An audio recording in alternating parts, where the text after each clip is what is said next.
Salut les amis, j'espère que vous allez bien. Heureux de vous retrouver ce soir pour parler un peu de football. Le tirage au sort de la Coupe du Monde vient d'être effectué et on va en discuter ensemble. Le groupe A, le groupe B, le groupe C, le groupe D, E, F, G, H. Avec en plus le groupe de la France, qui pourrait finir premier, qui pourrait finir deuxième. Et en plus de ça, on va voir un peu la projection qui devrait tomber contre qui en huitième. Allez, c'est parti. Bon, ne vous inquiétez pas, je suis pas un pro au niveau du visuel, mais en tout cas, j'espère que vous comprendrez. On va commencer. On analyse le groupe A, le groupe du Qatar, pays organisateur. Un groupe assez homogène, je trouve, avec les Pays-Bas qui font figure de favoris, les Sénégalais qui devraient finir sûrement deuxième. Attention à l'Équateur également, qui fait également souvent de bons résultats contre les gros pays sud-américains. Les Sénégal, vainqueurs de la Coupe d'Afrique. Les Équatoriens qui finissent bien contre les équipes. Et le Qatar, pays organisateur, qui devrait aussi essayer de naturaliser de nombreux joueurs. À mon avis, groupe A, Pays-Bas, premier Pays-Bas, deuxième Sénégal, on en reparlera plus tard. Le groupe B un peu plus condensé pour la deuxième place. L'Angleterre, archi favori au niveau du groupe B.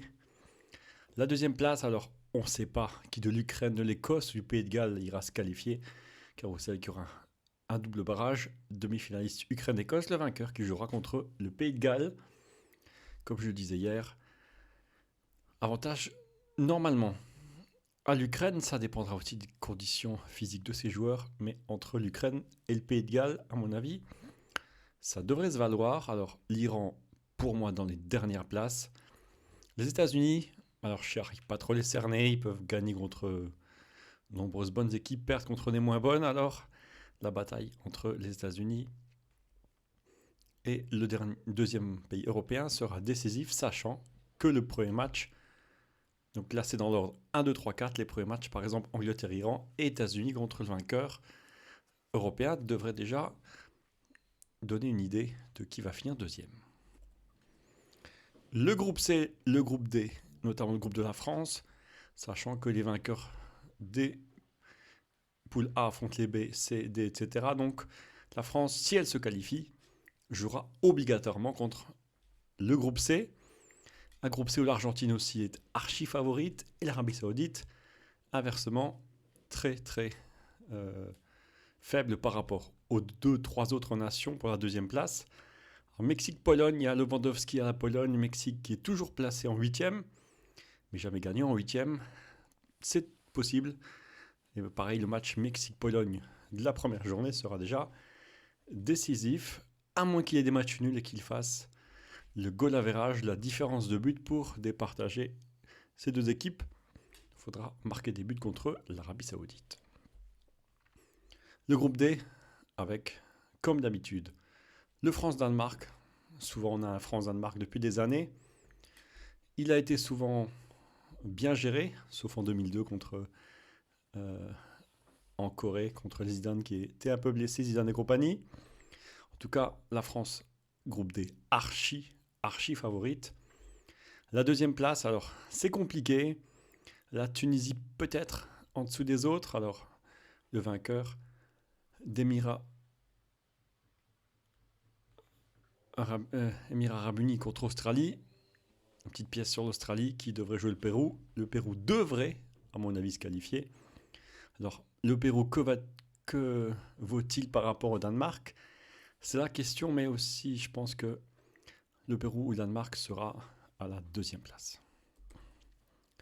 On passe au groupe E et au groupe F. Un groupe E également où on ne connaît pas tous les qualifiés. Le match Costa Rica-Nouvelle-Zélande sera intéressant. Avantage à Costa Rica. Bien sûr, Espagne-Allemagne, ça va être le choc. Choc de la deuxième journée. Archi favori, Espagne et Allemagne pour finir premier et deuxième. Le Japon et la Costa Rica sûrement devraient essayer de titiller les grosses nations et pourquoi pas finir deuxième. Pourquoi pas, mais ça va être très difficile. Une troisième place, ça sera vraiment, je pense, pour le Costa Rica, voire le Japon. En tout cas, Espagne, Allemagne, archi-favoris.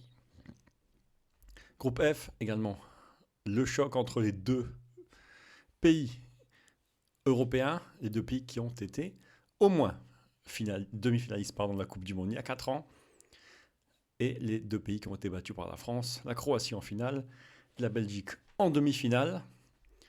Pareil, le dernier match Belgique-Croatie sera très intéressant. Canada et Maroc, ça va être très difficile. En tout cas, une surprise est possible, mais la Belgique et la Croatie aussi archi favoris.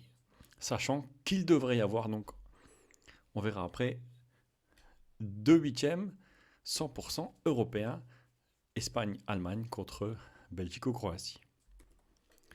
Le groupe G, ainsi que le groupe H maintenant pour finir. Un groupe G où le Brésil fait aussi archi de grands favoris. La deuxième place, c'est plus compliqué. La Serbie a des arguments. La Suisse est toujours bien placée, notamment après avoir éliminé la France cette année. La Suisse qui, il y a quelques années, causé de gros dégâts, de gros problèmes à l'Espagne et à la Suède il y a 4 ans. La Serbie peut aussi causer de gros problèmes. Le Cameroun, c'est possible aussi, de bons joueurs au Cameroun, mais à mon avis, la deuxième place se jouera encore entre deux Européens, entre la Serbie et la Suisse. Le groupe H, homogène, c'est le premier mot qu'on sort. Portugal européen, Ghana africain, Uruguay sud-américain et Corée du Sud asiatique. Alors la question qui se pose, c'est ça. Est-ce que le Portugal sortira du groupe? On pense que oui. Par contre, jouer en quelques jours un pays africain, puis un pays sud-américain, puis un pays asiatique, c'est pas facile. On voit les autres pays comme le Brésil par exemple qui joue 2 fois un pays européen. Le niveau de jeu, le talent se ressemblent. Et là, à chaque fois, changer peut-être de tactique, changer également de mode de jeu. Je pense que le Portugal est favori, mais il faudra faire attention dans ce groupe. Avant de passer à la simulation, des huitièmes, on pense aussi que ça se jouera en novembre. Il y aura souvent entre 3 et 4 matchs par jour. Il y aura peu de distance entre les stades et entre les hôtels. Autre petite chose à préciser, c'est que les joueurs devraient être en forme, car ils viendront quasiment à peu près une semaine après leur dernier match, notamment en Ligue des Champions ou en championnat, donc ça peut aider, car vous savez, quand ça joue en juin, juillet, il y a une semaine, 15 jours après que les championnats soient finis, c'est toujours pas facile de se mettre en jambes. On passe à la simulation des huitièmes. Comme je disais, je ne suis pas un professionnel, donc je peux juste vous dire que j'ai fait ça sur un tableau Excel. Vous comprenez que le vainqueur du groupe A, donc le premier A1, affronte le deuxième du groupe B, C1, D2, etc. Donc les 1, ce sont les premiers qui sont dans la colonne ici. Les 2 sont les deuxièmes qui sont dans la colonne ici. Donc si on a une simulation, par exemple, dans la logique, il y aurait Pays-Bas, États-Unis et Ukraine. Donc pour moi, Pays-Bas vainqueur. Argentine-Danemark, pour moi, Argentine vainqueur. Espagne-Croatie en huitième. Ça va être chaud. Donc pareil, vous regardez la Croatie, Belgique ou Espagne, Allemagne. Alors Espagne ou Croatie, moi j'allais dire Espagne au niveau du classement FIFA. La Croatie est un peu plus vieillissante, mais elle a créé la surprise il y a 4 ans. Je mettrai Espagne et là regardez, un Brésil-Uruguay toujours pas facile au niveau des Brésiliens. Uruguay accrocheur qui voudraient pour certains jouer leur dernière Coupe du Monde. Pas facile pour le Brésil. L'Angleterre, Sénégal ou Équateur, ça peut facilement passer. Les Français face aux Mexicains, sachant que Mexique ou Argentine, on préfère le Mexique au niveau de la France. Par contre, on pourrait avoir un remake, un replay de la Coupe du Monde 2018 entre la France et l'Argentine, si l'Argentine n'arrive pas à finir premier. Donc France-Brésil, ça serait intéressant. France-Mexique. Dites-moi également dans les commentaires si vous avez déjà eu un France-Mexique en Coupe du Monde. Je n'ai pas eu le temps de vérifier. En même temps, n'hésitez pas à me dire dans les commentaires si vous pensez comme moi, que les mêmes équipes vont arriver en huitième, donc ainsi qu'en quart de finale. On va en parler. Le groupe F qui pourrait, enfin le septième F1 contre E2, ça pourrait déboucher sur un Belgique-Allemagne. Ça serait explosif. Et le vainqueur jouerait normalement contre le Portugal. Ça serait un choc Belgique-Allemagne. Et comme je disais, ça peut être normalement ou Belgique-Allemagne ou Belgique-Espagne ou Croatie-Allemagne ou Espagne-Belgique. Ça peut être chaud, en tout cas difficile pour les deux équipes. Je vais mettre presque une pièce sur la Belgique, mais attention, les Allemands sont toujours costauds. Portugal qui devrait battre la Suisse ou le Cameroun. Au niveau des quarts de finale, donc vous avez vu les vainqueurs sont là. Un Pays-Bas-Argentine. Pour moi, l'Argentine est aussi favorite pour sûrement la dernière compétition mondiale de Léo Messi. Deuxième quart de finale ici, donc ça c'est le premier ici. Le deuxième c'est un Espagne-Brésil. Et encore pour moi le Brésil de Neymar et compagnie qui devrait passer, je pense, devant l'Espagne à Angleterre-France, qui pourrait être réellement très intéressant. On se rappelle de ce fameux Angleterre-France à l'Euro, il y a quelques années où Zizou avait marqué 2 buts dans les arrêts de jeu. Et là, je pense que ça sera peut-être plus facile, peut-être. Un Belgique-Portugal également très intéressant, avec, pour moi, les Belges qui devraient être meilleurs que les Portugais. Ça, c'est mon avis. Dites-moi si vous êtes d'accord avec moi. Portugais qui, avec Ronaldo aussi pourrait faire son dernier mondial. Et il y aurait, si bien sûr il n'y a pas de grosse surprise, les fameuses demi-finales suivantes, Argentine-Brésil.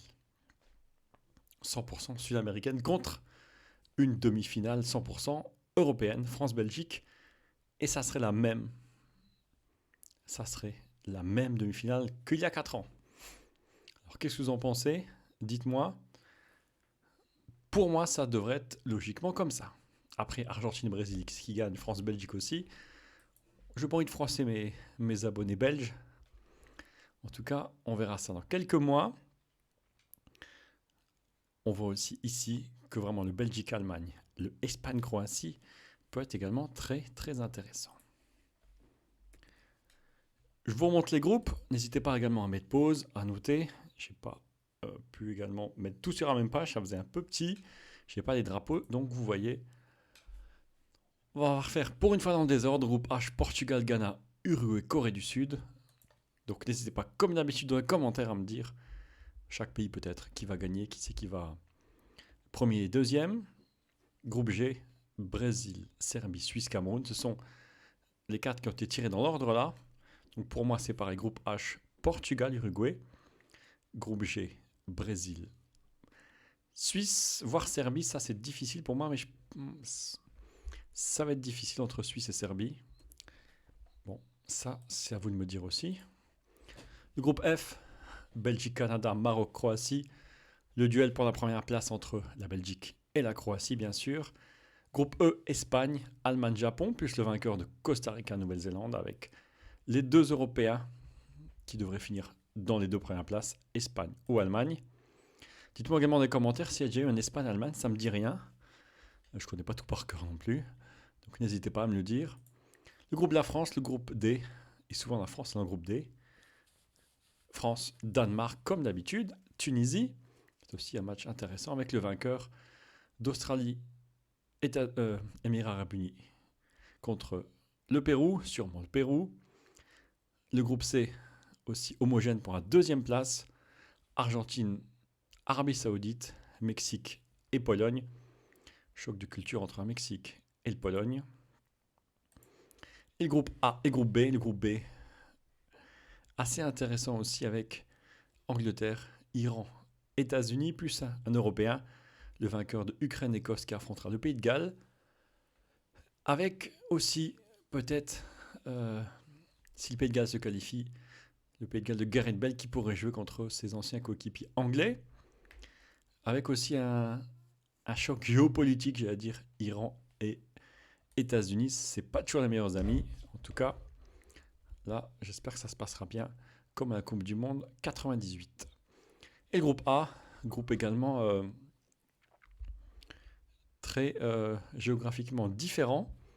Qatar, pays organisateur, Équateur, Sénégal et Pays-Bas. La question qu'on se pose, c'est est-ce que le Qatar arrivera à passer à sortir des poules? Je crois qu'il n'y a qu'un pays qui était hôte qui n'a pas réussi à sortir des poules.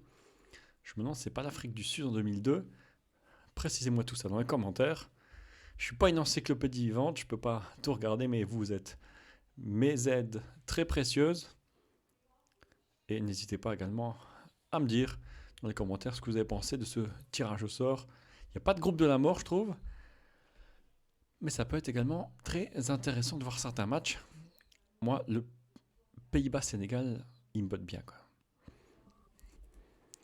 En tout cas, merci à vous de m'avoir suivi. Pour ceux qui ne sont pas encore abonnés, n'hésitez pas. C'est gratuit, ça m'aide beaucoup. Il y a surtout du Football Manager sur ma chaîne, mais il y a aussi des analyses footballistiques. Je ne suis pas journaliste, je suis comme vous, l'un des 60 millions de personnes en France, l'une des 60 millions de personnes en France qui aiment le foot, qui aiment analyser, qui aiment partager et qui essaie de partager ma petite connaissance au football. Donc vous avez peut-être plus de connaissances que moi, alors n'hésitez pas. Dans les commentaires, il y a un Discord également. Surtout, on parle de FM 2022, jeu de manager sur PC. Mais on parle de football aussi, donc n'hésitez pas. Venez partager, venez discuter, c'est fait pour ça. En tout cas, merci à vous m'avoir suivi. Un petit like, ça fait toujours plaisir. Vidéo que j'ai faite très rapidement pour vous analyser le tirage de la Coupe du Monde. En tout cas, un grand merci à vous. Et je vous donne rendez-vous demain pour du Football Manager, pour une expérience. Allez, je vous laisse découvrir demain ce que ça va être. Ça s'appelle Dans la peau d'un manager, FM, alors venez voir. Allez, je vous souhaite un bon appétit, une bonne soirée et une bonne nuit. Un bon week-end. A plus les amis.